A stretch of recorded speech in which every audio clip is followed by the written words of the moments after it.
We provide you the platform to turn your dreams into reality. Give wings to your aspirations with KR Mangalam University.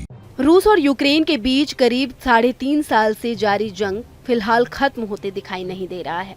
न राष्ट्रपति Putin झुकने के लिए तैयार हैं और न ही राष्ट्रपति जेलेंस्की। दोनों देशों के बीच 22 फरवरी 2022 से जंग जारी है। इस बीच यूक्रेन के राष्ट्रपति वोलोदिमीर जेलेंस्की ने सोमवार को प्रधानमंत्री नरेंद्र मोदी से टेलीफोन पर बात की। जेलेंस्की ने पीएम मोदी से पुतिन और ट्रंप की मुलाकात से पहले बातचीत की। बातचीत के बाद दोनों नेताओं ने सोशल मीडिया प्लेटफॉर्म एक्स पर पोस्ट कर इसकी जानकारी दी।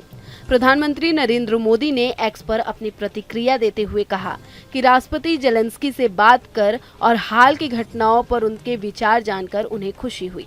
पीएम मोदी ने यूक्रेन संघर्ष के शीघ्र और शांतिपूर्ण समाधान की जरूरत पर भारत की दृढ़ स्थिति को दोहराया और कहा कि भारत इस दिशा में हर संभव योगदान देने के लिए प्रतिबद्ध है। साथ ही उन्होंने यह भी कहा कि भारत यूक्रेन के साथ अपने द्विपक्षीय संबंधों को और मजबूत बनाने का इच्छुक है। राष्ट्रपति जेलेंस्की ने भी एक्स पर बताया कि इस वार्ता में द्विपक्षीय सहयोग और मौजूदा वैश्विक कूटनीतिक हालात पर विस्तार से चर्चा हुई। उन्होंने भारतीय प्रधानमंत्री की ओर यूक्रेनी जनता के लिए दिए गए समर्थन के लिए आभार भी जताया।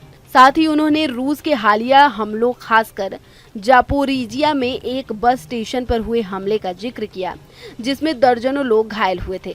जेलेंस्की ने कहा कि ऐसे समय में जब युद्ध समाप्त करने की कूटनीतिक संभावना नजर आ रही है, रूस अपनी आक्रामकताओं और हमलों को जारी रखने की इच्छा दिखा रहा है। साथ ही जेलेंस्की ने कहा कि पीएम मोदी ने यूक्रेन के शांति प्रयासों का समर्थन किया और इस बात से सहमति जताई कि यूक्रेन से जुड़े सभी निर्णयों में उनकी सीधी भागीदारी अनिवार्य है।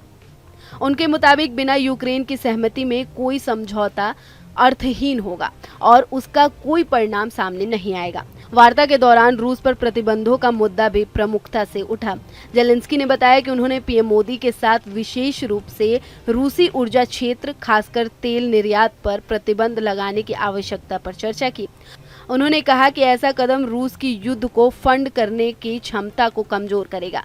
यूक्रेनी राष्ट्रपति ने यह भी कहा कि हर वह नेता जो रूस पर प्रभाव डाल सकता है, उसे मास्को को स्पष्ट और सख्त संदेश देना चाहिए।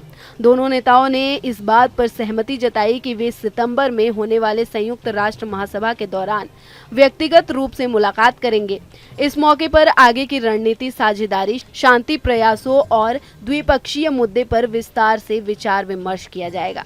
जेलेंस्की ने प्रधानमंत्री मोदी को यूक्रेन आने का न्योता दिया, जिसे पीएम मोदी ने स्वीकार किया। वहीं भारतीय प्रधानमंत्री ने भी यूक्रेनी राष्ट्रपति को भारत आने के लिए आमंत्रित किया। दोनों नेताओं ने इन निमंत्रणों को सकारात्मक दृष्टि से लेते हुए निकट भविष्य में एक दूसरे के देशों की यात्रा करने पर सहमति जताई। यह बातचीत ऐसे समय में हुई जब यूक्रेन और रूस के बीच जारी युद्ध को समाप्त कराने के लिए अंतर्राष्ट्रीय स्तर पर कूटनीतिक प्रयास जारी है। भारत लगातार यह रुख दोहराता रहा है कि समाधान केवल संवाद और कूटनीति के जरिए ही संभव है। वहीं यूक्रेन और अंतर्राष्ट्रीय सहयोगों से सैन्य और आर्थिक समर्थन के साथ साथ रूस के खिलाफ कठोरतम प्रतिबंधों की मांग कर रहा है।